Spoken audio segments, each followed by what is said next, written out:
I also have to go to Mars 2030. Oh, fun. Yeah. Okay. Would you go? I'm booking my seats. Yeah, I think it'll be fun. Businesses don't close because they don't know what to do. They're just overwhelmed. I never envisioned that I would be hosted by a mayor of New York. Right. I never envisioned that would launch in Times Square. If we work so hard, there is no chance those guys can beat us. Yeah. Make sure you're fully aligned with the vision and what it is you're pursuing. And your center is God. A soldier walks to Abraham Lincoln, who was president then, and tells him, we're going to win the war because God is on our side.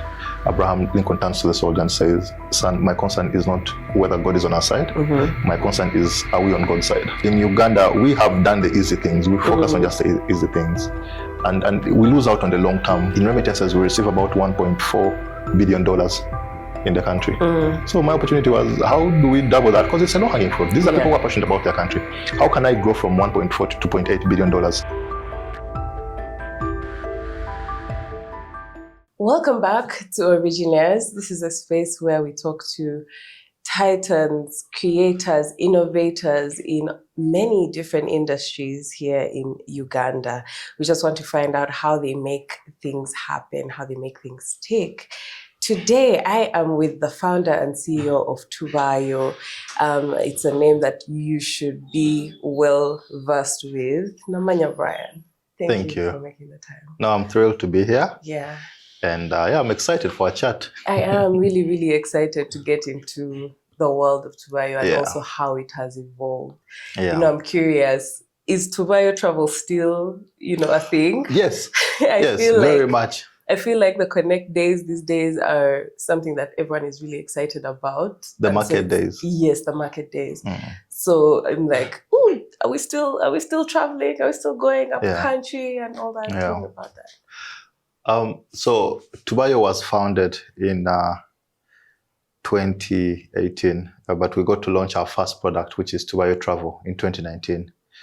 And that was such a success. We proved that travel can be efficient. Planning a trip can be so easy by using the mobile app, deciding with your budget what you want to do, finding activities, finding accommodation. And I remember that year what stood out. We did things like fill up Uganda Airlines. There was a time we did up to like 30 coasters, and then we got so many people just booking and meeting the hosts. Then COVID happened. When COVID happened, we came up with a new strategy just to keep the community engaged. And that was to pass our platform on to any user out there that has a business they're running. So we started the Tubayo market days, but they were online. So they would happen during COVID. Someone would get into their room and share the products they're doing. And after COVID, we decided to make that a physical event. So we slowly started to diversify our business. And there's something I believe, in business there are seasons, as when you're starting to grow like a bigger group of companies, there's going to be that flagship product in every season. So first was Tubayo Travel. The experiences were exciting, were crazy. Everyone was just like taking pictures with Tubayo, booking on there. Even if they didn't travel with us, they would tag Tubayo so that they get posted. And then the season after COVID was a business where businesses were starting up. So Market Day took the flagship. It became the core product. And now we're also getting to another season, which is really the enterprise solutions season.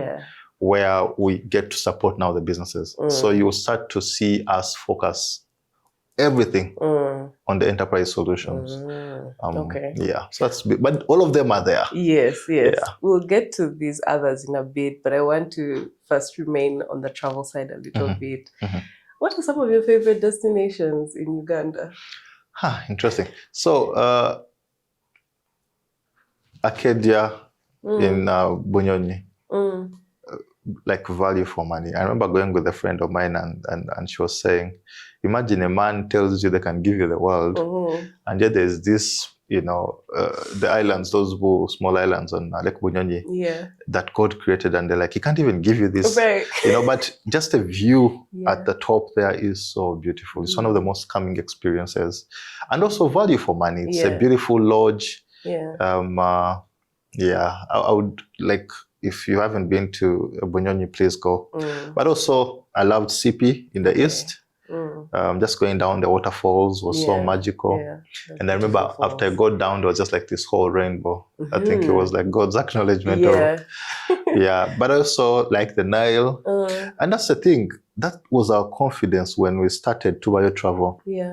That there was something unique about Uganda. That if we took it on with all confidence, there's no competition for us in the world. The Nile is only in Uganda. China cannot manufacture this Nile. We just have to exploit it so well. And it will create so much opportunity and wealth for our country. That was the confidence with the travel opportunity, with the tourism. And you know, with exploiting all the opportunities that come around with it, there are like so many activities that people, you know, have started doing, you know, the bungee jumping and, you know, whitewater rafting and all that. There's some that are that everyone is, you know, knows about and they're so sure of. I don't know if there's any that is like underrated to you. An underrated experience around Uganda or just the Nile? Around Uganda. Around Uganda. I think a safari. Okay. Yeah. You know, just thinking about, you know, we've studied about wild animals, you know, animals in the wild. My God, like seeing them up close and personal. Yeah, if you get to just find them in their habitat, you know, the wild. Oh, I remember this lion just being in the tree as we drove, and we're just under it. And then the guy just decides to stop for us to observe it. We're like, this is not where you stop. God. Just keep. And you know, at that point, you can't even shout because you don't want to. You don't want to attract its attention. So you're telling the guy, no. And guess what happened? Someone called him and he picked up the phone. Like the whole time we're just like, you're like, you do not stop, you do not pick up a phone call. And the safari is truly one of the most underrated experiences around. And for me, I'll tell you how I felt. It was like something spiritual. You know, because we do so many things. In Kampala, everything is almost like man-made. You know, just to get that time off, to experience nature, things you've not created. I think it gives you perspective of how you're part of something really bigger than yourself. The safaris. It must be beautiful. Because I mean, a lot of people, especially within metropolitan Kampala, their biggest connection with like nature is like the zoo. So it's like you're seeing it caged down. You're seeing it in this. There's so much man stuff around it. And people go to the zoo. Can you imagine? But like with safari, it's like, seeing it in its natural. Seeing the birds, seeing the crocodiles, seeing, oh my God, it's so, the hippopotamus, it's so beautiful. Grounding. And if you, that's how I felt, honestly. How do you, like, I mean, you are a CEO of this, you know, humongous beast of a company that has become. How do you like wind down or relax, if ever? Do you? That's an interesting one. I don't think there's like, and that would be the same question as life work balance. Now I believe if you find what you love to do, there will just be like, what do you mean I have to leave this work? Right. You know? Like, I think for you, like relaxing or vacation feels like, oh my goodness, like I'm missing out on what's happening back there. But I can rest. Let me say I'm tired. I could just like sleep off for like an hour or probably a good night's sleep. But I love the work we're doing. I think it's important work. You know, it's contributing to tourism growth for the country. And I must say, so many companies got to start, and you know, because Tubayo started in travel. Regarding all the other sectors we're in, the commerce as well. So resting, it's important if I have to, but I enjoy the work I do. Burnout it's not something you deal with? No. Because I love this work. There's gonna be some really tough times for sure, and I think it's just the attitude around such moments. And for me, it's just like, Brian, this is now why you are lead. Because I mean, even if for some people, even when they love whatever they're doing and it's coming from the bottom of their heart and blah blah blah, there's the point where, you know, the everyday, the routine of it all or something like that kind of just wears them down. And so they're just like, oof, like I cannot think anymore or function anymore. And I feel for that, honestly. I think people need to feel and respond to those feelings. And maybe with humility, just to understand some of the things that could cause burnout. And I've experienced those things, but my approach, like I said, the attitude then differs. One, I think the work I'm doing is God's work, so I have to show results for it. Right. That's like a core principle in the Bible regarding from the parable of the talents. The opportunities given to us, you have to show results. And like they say, God doesn't give you what you can't handle. So I've had situations that are really challenging. I've had an accident where I crashed my car, I crashed another car, creates a whole huge financial burden. I've had a time where you physically hurt? And now that's the miracle where I get to walk out without even a scratch. But like I lose the car, the engine is crushed, the other car is also crushed, and then you start to think about how you're going to pay all of that. So do you put your head down and think you're unlucky or think you're, Gotcha. No, I just remember getting up the next day because I was just so grateful I was alive and going harder than even I've ever done. I've had moments where a team, part of the people I really trust, get to leave the company. That can be really hard. It creates so much work to do. It gets you to doubt, am I a great leader? I've had time where for example, I know we haven't gone into the market day yet, but you create such a wonderful product, like the market day. You create the model on how it operates, the monetization model. Before, people never earned from these things. Everything from how it rolls out from beginning to the end. And then competition just picks up on it. Gotcha. And then, and then how do you feel about those things? So I've had those moments that could contribute to what probably wears out people. But the campus has to stay focused on, I have to show results on my work.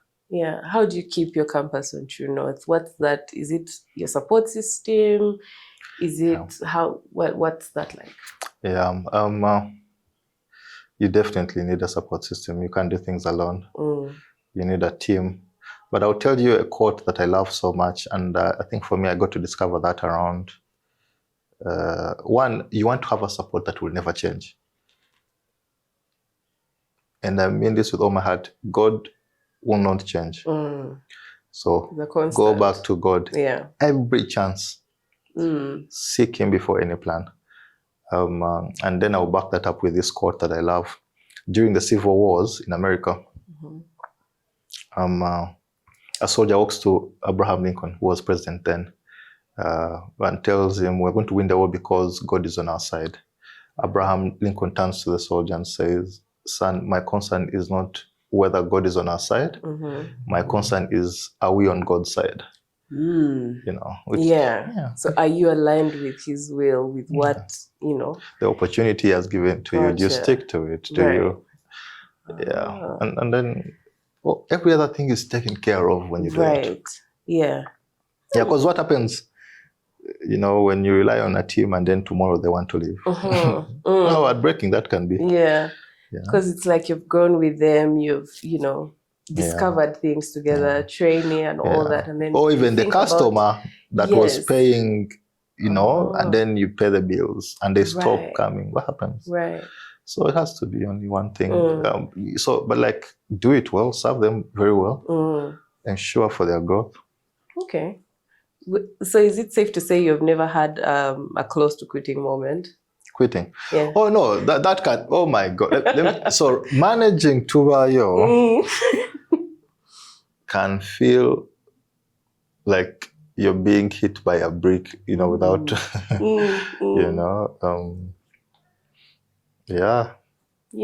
Was there ever that moment when you're like, you know what? I think I've done all I can do. Let's wrap this up. Let's, Tubayo, no. Okay. The businesses before Tubayo, yes, that's why I had to quit them. Yes. I think even while I was doing them, I hadn't defined the why really well. It was just like a money. Tubayo is not about money. Gotcha. In fact, sometimes I sit back and reflect on all the money I've gotten. It doesn't even, fine, the customers pay us. Yes. But like you could just be there and someone calls you for this partnership that you didn't, and then they signed this much money, you know? So I think it's bigger than, so with Tubayo, it's been hard.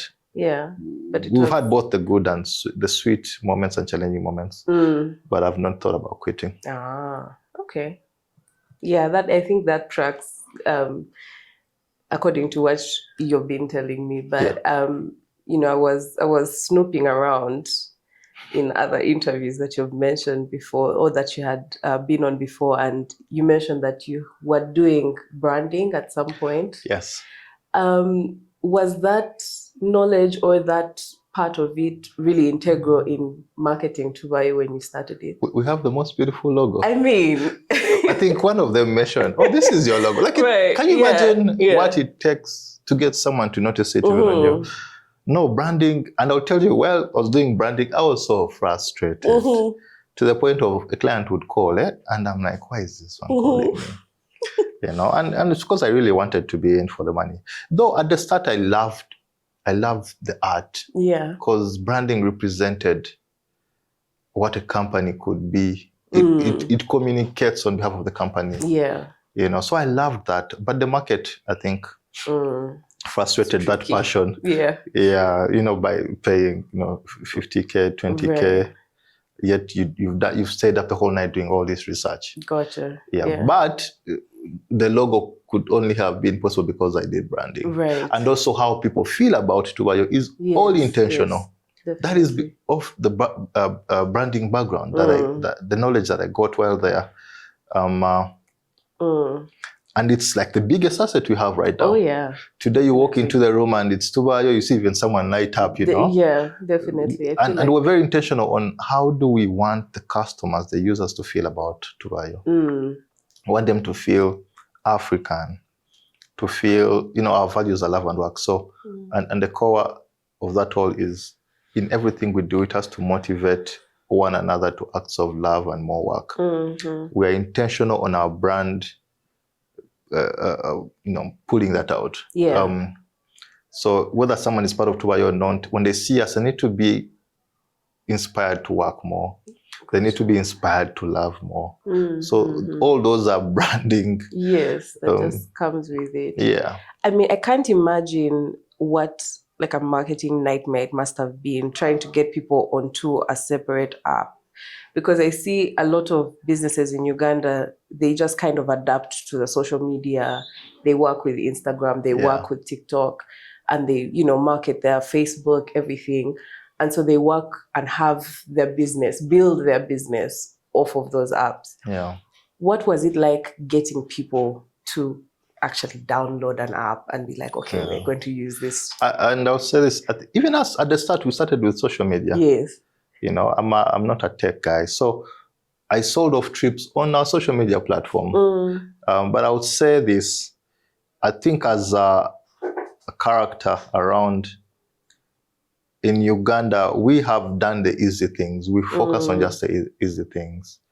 And we lose out on the long-term, you know, gain and value. And there's this thing I like, quote that says, do the hard things. You know?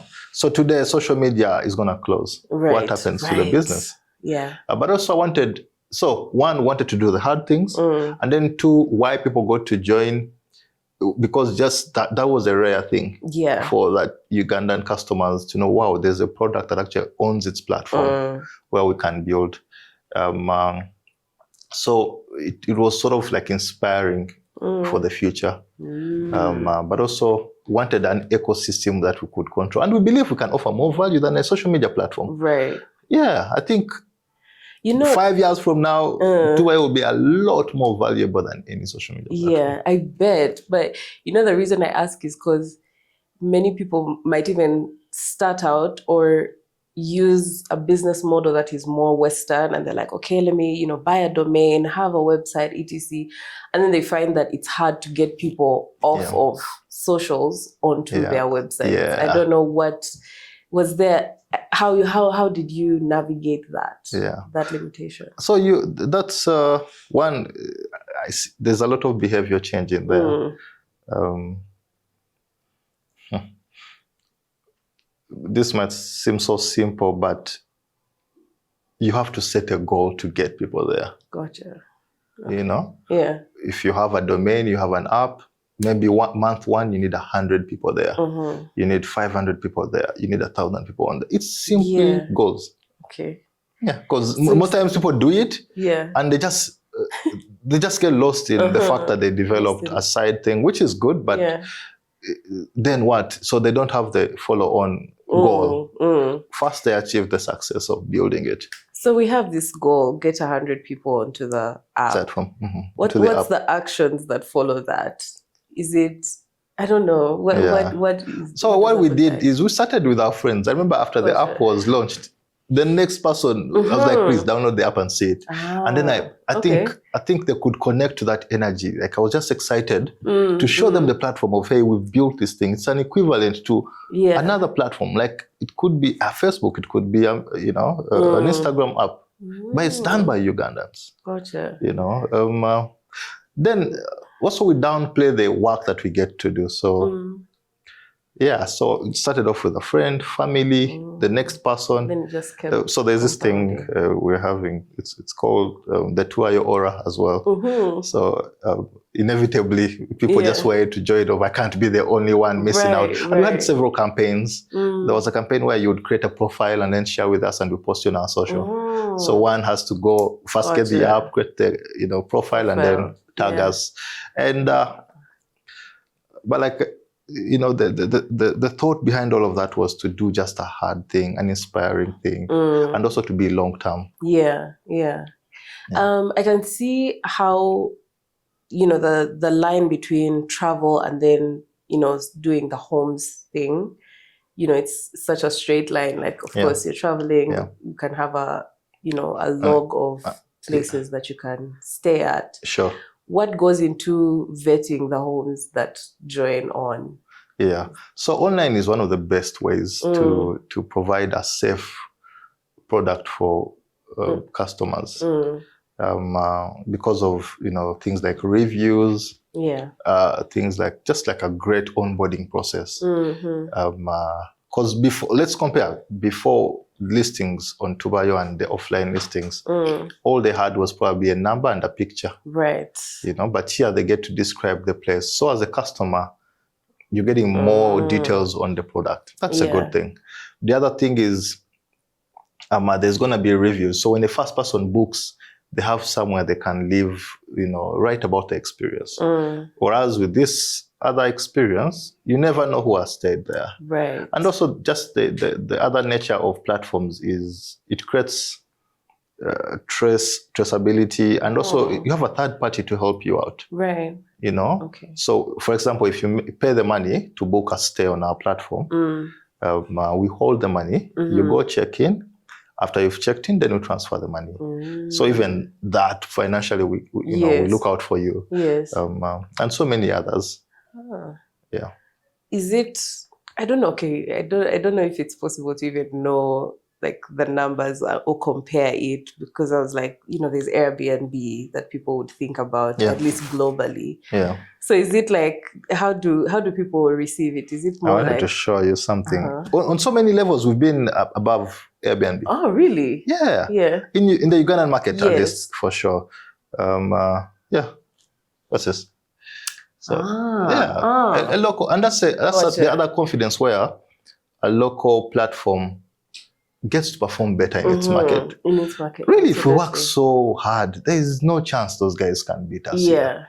Their system is so global, it excludes the Ugandan customer. It's just a few guys that have credit cards, that have, bank cards, the Visas and MasterCards. And I think maybe for people who are coming into Uganda from outside, they may be like, okay, I know Airbnb. But then when it comes to within the region, it's like, oh, it's easier to trust Tubayo, because of the whole local customer experience. You know, it's easier to talk to a human being at Tubayo than Airbnb. If you call customer support right now, those are things the customer wants. And also, so that's the other challenge. How do you also influence the visitors who are coming to trust the local product? You know, and it would make sense, honestly. Okay, interesting. There's a running theme that I keep seeing when I interact with what Tubayo is, and that is like adapting to the next thing, or adapting to what the consumer connects with. Can you tell me something about that, like adapting versus like sticking to the original thing? Because I know some people who, or at least if it were me, I would be like, no, I want to optimize the travel. I want to make sure it's the best travel. But then it's like there's this opportunity of business. Like, how do you like so seamlessly adapt? So one, we keep innovating. I think that's like a major strategy for any business out there to keep relevant. You know. I'll say this. According to the customer, so when we go about innovation, so many times we get to think on the question of, okay, so how do we predict the trends? How do we know what business will be exciting? And for that, we decided to just like double down on things that are going to be, that we feel will be true even 10 years from now. You know, so one, how we diversify. So will Tubayo need more revenues for the future? 100%. Absolutely. So then we have to start thinking, what other units are we going to create that feed into this, so that we maintain the efficiencies, we maintain the we don't want also to get the customer to so lost. But you've seen that most of that really feed into like a vision. Most of the business opportunities we've created feed into the vision of building a digital marketplace. Right. You know, because we started mapping out a different journey. For example, we started with experiences. We noticed every time someone travels, they're looking for a place to stay as well. Right. So we had to fill that gap by creating homes. And when we started the tour and wanted to grow tourism, we benchmarked off economies like Dubai. They're some of the most exciting tourism destinations. And we noticed one thing: they have so many events which attract millions of people. Gotcha. So we decided to create an events product so that we attract many people around, and then they can find the homes and experiences to do. Gotcha. Yeah. So, but while doing that, we also thought harder on where do we expect them to make the money? They're doing them in their businesses. Okay, how can we support that so that the inflow just keeps consistent? Right. Now we branched off into a commerce side, which was the whole story of the using our social media pages so that they can sell their products free of charge. Yeah. Tell me about that. Like, how did that start? Because you mentioned a little bit that it was COVID, but like, tell me more about the so it was during COVID, because now we couldn't travel anymore. Yes. Now that was when we thought really hard about our customers, of how can we, one, how can Tubayo stay relevant, but also how do we take care of these most important stakeholders who are the customers. And we noticed everyone was like trying to sell from their social media, but there were still small pages, and we had grown our page to something exciting. So we decided to just like, let's use our page, let them come on, sign up, and then sell on our page so that they get customers. You guys, but the idea was to support the customers, to earn more money. I think the drive is the most inspiring thing for me, because I know so many other businesses that if they could not even adapt, they were just like, okay, COVID, let's reflect, let's sit down, let's be in the house. You're like, no, we're going to keep this moving. We have to be on the loose. I think this is something that salespeople can resonate. When you're a sales guy, every day you want to be out there, just chasing a deal, closing a deal. I have a sales background, so. Okay. Yeah. Are there like random, like, I don't want to say KPIs, but like, are there some goals like that you personally like to make sure that you hit that keep you, running? Could you share some of them? So we have to build a unicorn for Tubayo. And the unicorn is $1 billion business. Gotcha. Yeah, so this got to get into markets that can make that happen. Yes, we're a Ugandan company, but Tubayo is not going to just stay here. Gotcha. How do you get into Kenya? We get into Rwanda, Tanzania, over 9 other African countries now, plus the US. How do you get into California? How do you get into New York and start to serve, create value for those people? How does a Ugandan brand do that? So unicorn is one of them. The other KPIs are we also have to go to Mars 2030. Ooh, fun. Yeah. Okay. Would you go? I'm booking my seat. I think it will be fun.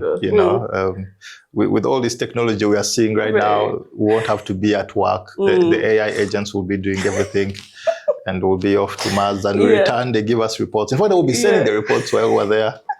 And that's also another product that we're very excited that we are launching really soon. We've created AI agents to do the operation work. And for me, that was a challenge when I visited one of the big brands in this country. And I saw their business development unit with over 300, workers just getting things done. And I asked myself, how will Tubayo get this chance to have 300 people? That means capital, space, training them. How big is the team right now? So we are about 10 people. Okay. Yeah, but luckily we are in the most exciting time of technology. Yes. And so I tasked the team, we have to put, every department has to have agents. These are AI agents. These get to do the work for you. All you have to do is just think and plan and then. Yeah. So for example, we have an enterprise agent suite that we've developed. Could give you context for the marketing agent. Our sales and marketing agent, you, the marketing manager, probably you either can have leads, probably you've created leads before, you come input your leads, and then you instruct this agent to either call, send a WhatsApp, or an email. And it will just go out and start calling these people. Hi, I'm Brian from Tubayo. I would love to excite you about our experiences. So imagine you could put up 10,000 people and this thing calls without, and can call them at the same time. Because, oh my God, you don't powerful. Need to one and then the other person will respond and it will have a conversation with you because the AI is able to think. Think and act. So at what point does the team take over here? Not at all. You may, by the way, you may not get involved in the future. But right now, of course, there's still some errors and we need to keep fine-tuning the model. Gotcha. But like, for example, our email tool works so well. I'll send you an email. You won't know it's from the robot, or the AI. Then you read and respond. The AI will interpret that, go through all the company information and respond timely in the same time you send the email. So the challenges of the team is incompetent, they're out for lunch, they couldn't respond on time. No, nothing like that. You are closing this person. It's an exciting product, honestly. And I think we're going to be the first people to do all of this in Africa. I haven't even seen it globally. I'm really curious about how the process of even training the AI agents, because I feel like it has to be ready for, reaction A and reaction B, and then, option A, and then what happens if there's a curveball? Oh no, so now those were bots. I think that's not exciting. Where it gives you either this or, and then you pick this. No, because it's I think...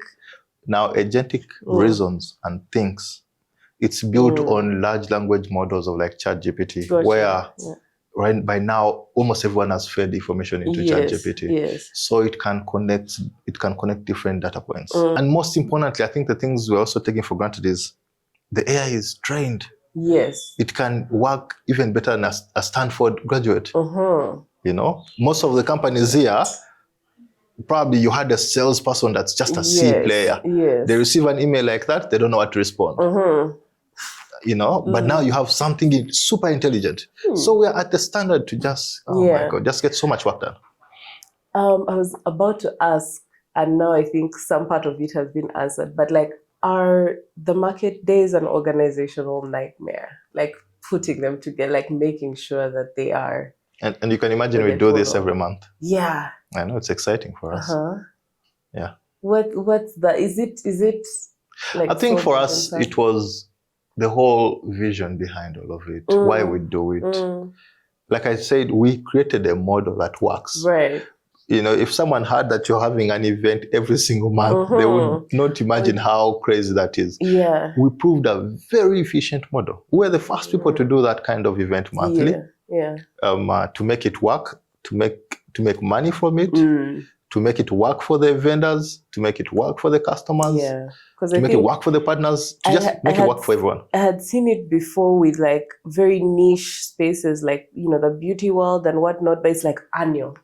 Yeah. Just one event, and you're just like, And so that's why I'm wondering, like, especially with how many vendors are now, you know. And yet we use way more vendors than those other guys. So that gets to speak into those things of, does the vendor want to make money once a year or every chance they get? Gotcha.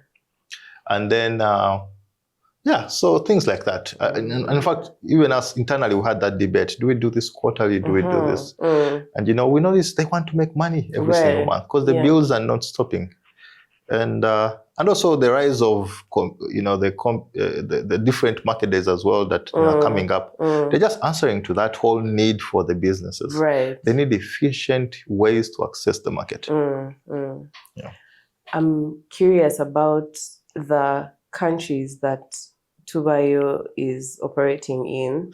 Outside of Uganda, which market is like the most Kenya, receptive? Nairobi. Okay. Oh yeah, I can see that. Yeah, I love Nairobi. Are there market days in Nairobi? Yeah, we first said market days in Nairobi. Nice. Yeah. So comparing the two, because I think when it comes to the pacing of like business people, I feel like Nairobi, those guys are hungry, man. Like they're. We got great response, honestly. Is Uganda bigger than? Yeah, Uganda is bigger. Okay. There's something I think about home. Yeah. Okay. Yeah. No, but Nairobi is exciting. The hosts, the vendors. Yeah. And then what other spaces? You talked about the US. How is it breaking into that space? Yeah, so first was to set up company there and then start and just like be a part of the ecosystem. Gotcha. You know, be about their payment system, be about their talent, be about, you know, so those are like the things we're aiming at. Yeah. Yeah. So with that, what aspects of Tubayo are like currently active there? So for now, like the product I've just told you, the enterprise solution is a global product. Yes. Now that one was built after getting into the US market, trying to see what products will make sense for the new generation of companies. Yeah, tell me about that enterprise. Yeah. It's the agent, you know, having agents just manage your business. You know, so it's Tubayo Artificial Intelligence. So call it TI agents. You know, these do the background for you, all that hustle. Yeah. You know, as a business, there's several functions. You have the operations, you have the finance, you have the marketing and sales, you have HR. You know, you need like several HR people to manage your team. Yeah. You need several sales people to bring in the money. You could just put agents and you only need one person. You know, and then the agents can go out and call. Like the thing I just showed you, it could send out emails consistently, just trying to lock in which partners, which users, which people are interested. Yeah. Can you imagine? Yeah. You could give it like 1 million contacts and then it spreads it out and gets it done. Because we were talking a little bit about it earlier, but like, you know, it's that thing of how to help smaller businesses scale up, because I think most of them hit that plateau. Yeah. Where they get overwhelmed and then so I think that's one thing we've observed in our ecosystem and also related it to the bigger market, that businesses don't close because they don't know what to do. They're just overwhelmed. You know, they're overwhelmed with not serving their customers. They're overwhelmed with doing the same repetitive tasks over and over again. They're overwhelmed with just a lack of organization. They're doing the finances, there's no systems. Yeah. So eventually it just gets too much and it stops, you know? Because when you think about it, a business in Uganda will make money in the first week. You know, that's how most businesses start. They tell you I'm an events organizer, and then on the first gig, they make the money. Yeah. Can you imagine? Yeah. Out there, people make projections in the first 5 years, we're not making any money. You know, that's different for Uganda. Yeah. So we noticed then it's that part where they get overwhelmed, the burnout, you know. So we decided to solve for that. Yeah. So that's why we are so excited that this solution gets to, you know, to organize that back end of the business operations. So that the owner just focuses on what they love to do, their creativity, the human connection, sales. Wow. Yeah. Okay. There's, I think, one thing that makes a few, you know, business people, a few startups in Uganda kind of nervous about actually getting into the space, and that thing is like funding, the big F. Yeah. How do you navigate that? Or how did you navigate that? You know, what are some of the things that if someone is like full on startup, they're just like, I have a dream and a sketch, where would they start from? So different things, I think, you know, are essential for like a business thriving, but funding is not top. Really? What would you say is the talent? Okay. You know, talent is number one. Talent. Oh my God, an A player will make rounds on a C player by far. Yeah.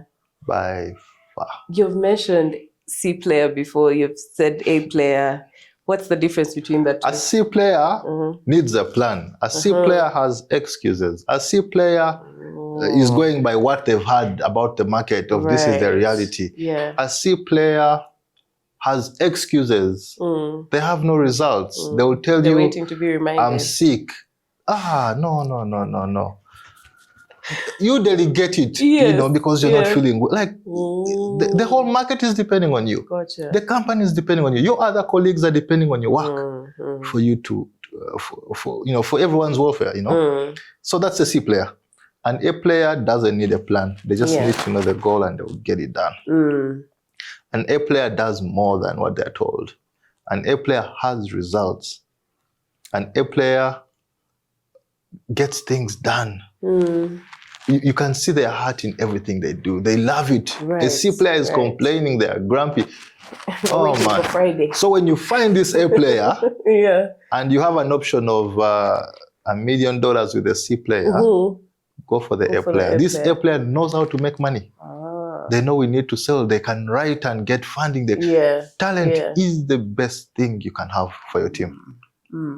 How do you identify, like, because I think a lot of those things, when it comes to the interview process, very many people know how to wear the face of an A player. And they come in and like, I'm like this, and then you actually hire them and then it's like, different story. Wow, that's such a beautiful question. It's a great question. Talent. So I'll just speak from a personal experience. So as a leader, make sure you're fully aligned with the vision and what it is you're pursuing. And your center is God. So you're praying about everything.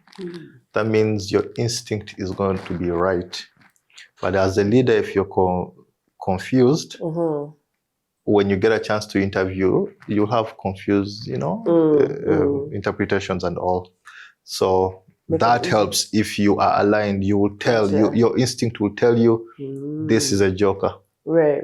You know, and you'll see it from those other things. They won't have a plan. They have excuses. They are feeling this way and that way. You know, they're selfish. You know, there are things that so that's how you're able to tell. So even for one who could, like, you know, sneak in, I think you should and you know what's funny? You should let them go, because they are going to spoil the good apples. Right. You know, let them go. you could, and you see, when you start telling yourself, I need them and all, you're missing this other compass. It's only God that you need. Right. And I'm saying this because I've also made that mistake several times. I'll give you an example of how the companies out there do it. For example, Netflix, if they notice you are not bringing results, you're a C player, they offer to pay you to leave. Of like, let's pay you 6 months ahead for you to go. That's how bad a C player is. I'm telling you, that's how bad it is. Amazon will offer to pay you so that you don't spoil the others. A C player complains and gets the others to join the pity party. You know, so I think if we get to that level, pay them off. Let them. Is it possible for a C player to become an A player? The C player can truly become an A player. It's like an internal thing where it's like, where someone just decides of, you know what, I want to do better as a person. And then, they get to do that. I think we've all had moments where we're like C players. You know, maybe it was at school, you're not the best, you know. And then you get out to life, you're like, but you know what, I love this business thing, and let me give it my all. So. No, but I think, and then that's what I do, like probably on the outside. You know, when you get to speak to different people, to show them that it's a good thing to do good work, great work. It's a good thing to have results, to be accountable. Maybe that inspires them into being players and all. No, like with a vision as big as the one that you have expressed here today. I mean, you're trying to go to Mars. How do you get the team on board with the vision? It's something I share consistently. Okay. Yeah, and I break it down so that it makes sense, the steps we're going to take towards that vision. Yeah. Okay. I'm curious if you could go to Brian in 2018 and be like, hey, so I'm from the future. This and this happens. What's like one piece of advice that you would give 2018 Brian and be like, do this, just like, to skip these hurdles that might come through?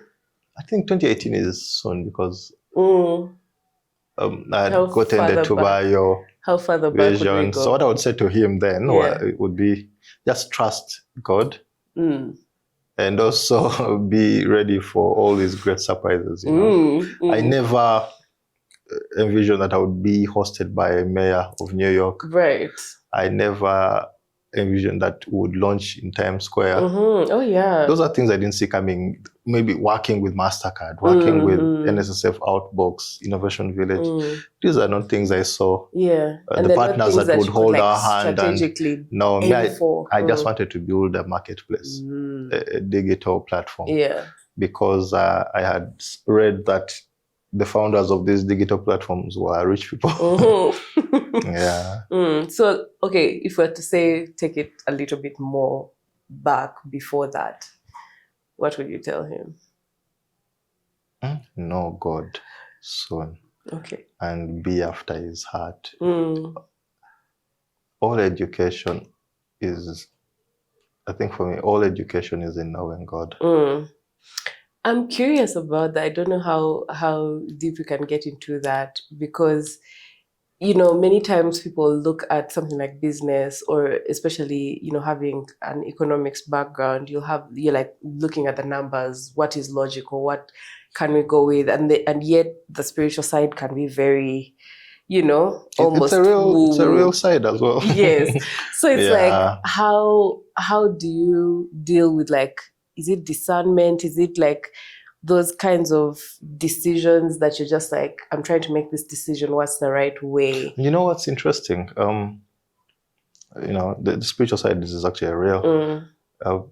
There is this manual, the Bible. I remember a professor friend of mine telling me that, Brian, the Bible is so real because for us, we write papers and they are challenged after 5 years, after 10 years. This Bible, no one has challenged it, you know, something like that. So it's been true. And there's this thing of nothing is new under the sun. And so for so many cases, there is a context in the Bible that you can learn from. Yeah. Can you give me one scenario? I'll tell you one. At the start, it was Abraham. God tells him, I'm going to bless you. All families and nations of the earth are going to be blessed through you. Come on. I was just like, okay, that's me now. And then like I went, even as we built, I'm just like, this is supposed to be a blessing to people, to families. So I ran with that. And I saw ourselves take on nations because of that. The other one, there was a savings principle by Joseph. I remember our very good times we saved. So when I had the accident, when the team was leaving and reducing our output, the savings could cover up. Gotcha. That was there in the Bible. Yeah. There's going to be plenty, and then there's going to be some days where there's nothing. Then another one that stood out for me is really David. For so many times we make mistakes, we make decisions that are not so wise, and we feel burdened by them. We think our blessing is gone. We think we're going to be punished for it. But when you read David's story, you will see this was a man that was so flawed and had so many things going on. But he just ran to God and would cry, oh man, yeah, I'm here. He's like, I'm back. Yeah, there's this woman, she tempted me, but I don't know, save me because you're the one. And I've also been like, I've gotten a chance to meet very interesting ladies. So I've fallen through some of those things. And I'm just distracted from the... Exactly. But I ran. I'm just like, God, David ran to you. I'm also here. Yes. Save me. Don't leave me, And for me, that's the part where I just have to cry to God. Don't leave me. And then, in Samuel, there's that particular part where God assures David, I'll never leave you. And you have an eternal blessing.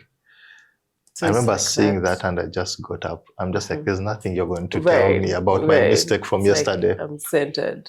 Exactly. So, yeah. Okay. Interesting. And then eventually knowing that you need to do the right thing. So to simplify the Bible and all the spiritual world, honestly, this is into the message that Jesus really passed on. The 2 commandments. Love God with all your heart, soul, and mind. So in whatever you do, it has to be done unto God. And then second, love your neighbor as you love yourself. For me, that is it, you know. If I'm going to be mean to her, would I be happy if she was mean to me? Then don't be mean to her, you know. Be nice to her because, that now sums up everything. Okay. I think that also explains further the core value of like love that comes into your Oh, and guess what? So I remember at the start, I came up with that because after internalizing all of that, connecting different experiences, I'm like, I think our values are going to be defined by love. Like whatever we do, we should be encouraging more love and encouraging more work because I think Africa needs it. We have so many gifts, so many opportunities, so many resources, and we are third world, and we are begging how? We could usually just sell only gold and we're in billions of dollars. We could just use the Nile and we create $1 billion economy on just the Nile. I listened to Charles Mbiri and he said, Lake Victoria is the only place where you find fish dying of old age. The Lake Victoria has opportunities worth billions. Right. So mine was, in whatever we do, if we could just motivate work and love in everyone. Actually, one would think money is how Tubayo wins. That's a good thing. But whenever we see people inspired to do their things because of Tubayo, that is the biggest win for me. That is, for the team to be better. Well, make no mistake, we want to win the market. And we're going to take it all. We don't believe in competition. We think competition is for losers. So we take everything. But in a good way that serves us. I mean, okay, piggybacking right off that, I feel like a lot of Ugandans in the entrepreneurial space complain about like the copying thing and all that. How do you view it? Is it something that is a limitation to the business, or is it something that's like validating, like, oh, it works and these people are copying it because it works? I would go for the it works, but how I think about it is now the parable of the talent answers that really well. where one was given 5 talents, another was given 2, and then the other had 1. If this was a market, you would say they're all doing the same thing, but one is a bigger player, but when the master returned, these guys had to account for what they had. Yes. So even the other person is going to be given the same opportunity as you. Yeah. So how do they because people need to be served. Yeah. The world is not centered around you. Right. So that's like people come to our markets. I'm like, yeah, there's going to be other markets. They need to be served. How about we keep our market? And I'll tell you, because we have grown that, we're coming up with products I never thought would be developed by either Ugandan or an African. We are being rewarded for the diligence and commitment to the opportunity. Yeah. So I see a competition as, no, the market has to be served. Yeah. And so focus on your part. Just grow your part. And there's no loss in work. So, yeah, there's just no loss in work. Yeah. Okay. It could even be a time for you to shift to the next thing. Right. Apple had a time where they did the computers so well with so much passion when Steve Jobs returned, but they were still not in charge of the market. But then because they used that passion, I think on the index of passion, they were more than anyone else. Now Absolutely. God gives them the iPhone. Yeah. So competition, I think it's just a word out there for others too. And also to clarify why I say competition is for losers, I mean, you can't dwell on competition, you create. Yeah. I mean, I feel like the biggest thing when it comes to competition is you can't be me, and I'm not even aiming to be you. So it's you just put it so well. Yeah, just do your thing. Yeah, do my thing. Just do your thing, because God is coming to ask you. Right. What have you done with this great talent I've given you? It's very funny because you'll see someone copying the thing you're doing today, which was a vision of 2 years ago, and you are looking at something 10 years in front, and they are copying that today. Yeah. And it's how sustainable is it going to be if their vision is only based on your next move or something like that? And I think to add on that is, it can be a bit distracting because we've listened to the market tell us, oh, this person is now coming after you. Yeah. How do you I just wish they start to communicate differently, because that's also not real. Yes. Like you've said, the reality is, I thought about it 2 years ago. I'm not thinking about other things. But when you listen to people talk things into us, I think that term should be rephrased and all. How do you block out the noise when it's pointed out? Yeah, I don't know, but I would say knowledge. Just knowing that actually this is not competition. Gotcha. Just that. Yeah. Okay. Getting a new perspective, a different attitude towards something. Yeah. Are there limitations that you see in the tech space, specifically in Uganda, that are still kind of hindering things from going far? So such questions, and I respect them. Yeah. But sometimes, because I'm not one to look for limitations, I'll tell you. Me, I'm just saying, imagine the kind of opportunity to build the biggest data center for Africa. Let me rephrase it. What opportunities? Yes, because there are opportunities that we can see, at least from our end on the content side, we keep seeing that there could be, there's a great market out there, but how do we reach them? What are those things that you just see and you're just if this was dealt with, then it could be, a bigger thing. So on so many levels, so things like talent, I believe in talent so much. So if we had a proper training, so now the opportunity is, how do we create a great training institution or a great training program? We've had, at Tubayo, we've created things like the Tubayo ambassadors, where we get people who are excited about the work we do to just come and, be with us in the day-to-day running. So they pick on the energy, pick on the aura. Yeah. Because I believe talent is everything. But I would say the kind of opportunities that exist. One, so many youth need earning opportunities. So if you can speak into how do you create more incomes for them, that is huge. For example, I've been recently thinking, how do Ugandans build their own economy? How do Africans build their own economy? And I remember talking to one of the ambassadors, and they were sharing how in remittances we receive about $1.4 billion in the country. So my opportunity was, how do we double that? Because it's a low-hanging fruit. These are people who are passionate about their country. How can I grow from $1.4 to $2.8 billion? You know, and if I facilitate that, I'm going to earn a commission of it. I'm going to earn a percentage of it. So there's just opportunities in growth, opportunities in making life better, opportunities in improving the standard of living for everyone. Yeah. You know, so if it's service delivery, if it's for content, opportunities in digital distribution platforms. So for example, that marketing agent could, you know, be perfect for content distribution. Right. It does emails, it does calls, it does WhatsApp. Put in your content and value to the customer, and then it will go out and distribute to everyone.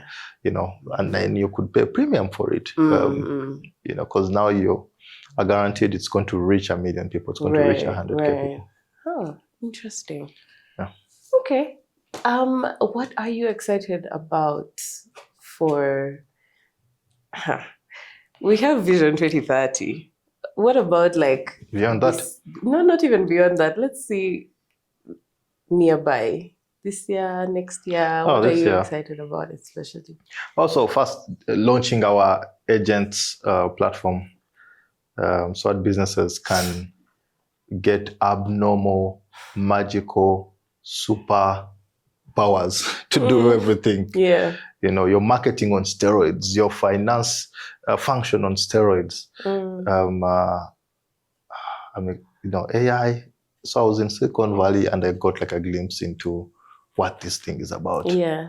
And when I returned, I was just shocked. No one is even talking about it. That side, everything is now AI.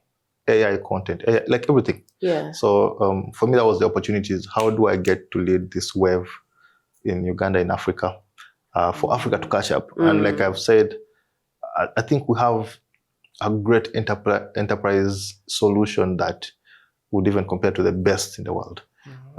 You know, because I got to like be exposed to it, to the environment and seeing how they're thinking.